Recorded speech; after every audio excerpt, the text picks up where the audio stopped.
So this is how I enjoy the beach. Tent up, sunscreen on, and then eventually a hat, especially if I'm going to be walking along the beach. So how did I get into this habit? Well, when I was 17, I was in a bad car accident where I broke a windshield with my face and got 70 stitches in the right side of my face. The doctor at the time in 1986 said, if you want these scars to fade, wear sunscreen on your face every day for the next 2 years and stay out of the sun for the next 2 years.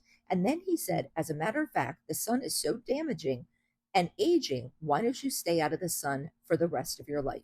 He said, you're going to thank me when you're older. And boy, did I. I went back to him when I was about 40 years old, and I showed him that I did not have the deep lines and wrinkles that a lot of my peers had who had tanned all throughout the 80s and 90s. And by the time I was in my 40s, there were so many good rub on tans. I said, if I want to have a little bit of color, that's what I'll do. And that's what I've been doing. And now I spend my money on quality skincare, big hats, and good sunscreen.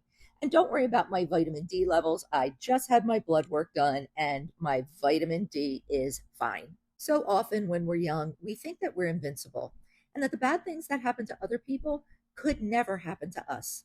But as a middle aged woman who has watched people who I grew up with get hacked away bit by bit with skin cancer, I can tell you that it can happen to you.